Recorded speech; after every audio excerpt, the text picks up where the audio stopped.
Hi hello friends, welcome back to media talks. நான் உங்கள் Mounika. So நம்ம எல்லாருமே, அதாவது வீக்கா ஃபேன்ஸ் எல்லாருமே எதிர்பார்த்துட்டு இருக்குது இந்த ஃபங்க்ஷன் ட்ராக்கில். ஸோ விஜய் வந்து அவங்க மாமியார் அக்செப்ட் பண்ணிக்கணும், அதாவது எதுவும் அவமானப்படுத்தக்கூடாது, அசிங்கப்படுத்தக்கூடாது அப்படிங்கிறத எல்லாரோட வேண்டுகோளுமே இருந்துகிட்ருக்கு. அவ்வளோ தடப்படலாம் கொண்டு வந்துட்டுருக்கு. அந்த சீரை அவங்க அக்செப்ட் பண்ணிக்கணும் அப்படின்னு சொல்லிட்டு எனக்கு தெரிஞ்சு அக்செப்டும் பண்ணுவாங்க.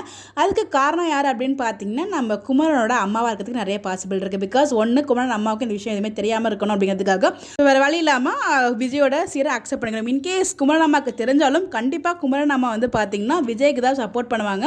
ஏன் அப்படின்னு பார்த்தீங்கன்னா, ஸோ பொண்ணோட வாழ்க்கை அப்படிங்கிறப்ப அவங்க அம்மா வந்து பார்த்தீங்கன்னா கொஞ்சம் அதெல்லாம் பார்க்குறாங்களே. பட் இவங்க வந்து பார்த்தீங்கன்னா பொண்ணோட வாழ்க்கை எந்த பிரச்சனை வரக்கூடாது அப்படிங்கிற விதத்தில் யோசிச்சு ஸோ இந்த இடத்துல நம்ம விஜய்க்கு சப்போர்ட் பண்ணுறதுக்கு நிறைய பாசிபிள் இருக்குது. தெரிஞ்சாலும் சப்போர்ட் பண்ணுவாங்க, தெரியாட்டும் சப்போர்ட் பண்ணுவாங்க.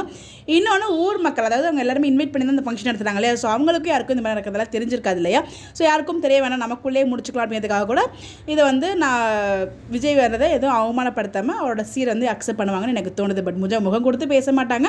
பட் ஆனால் வந்து பார்த்தீங்கன்னா ரிஜெக்டும் பண்ண மாட்டாங்க. தாத்தாவுமே வராங்க, தாத்தாவுமே அங்கே நிற்கிறாங்க. எனக்கு தெரிஞ்ச தாத்தாவை இன்வைட் பண்ணியிருக்காங்களோ அப்படின்ற மாதிரி எனக்கு ஒரு டவுட் இருக்குது.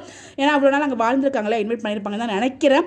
இல்லைனா நம்ம விஜயை கூட்டு வரான்னு நமக்கு தெரியலங்க. அந்த எபிசோட் பார்க்கும்போது தான் திரும்பி தெரியல, எப்போ நடக்கும் தான் நமக்கு தெரியல. விஜயோட அந்த டான்ஸ், அந்த சீர்லாம் பார்க்குறதுக்கு நான் ரொம்ப எக்ஸைட் பண்ணிகிட்டு இருக்கேன்.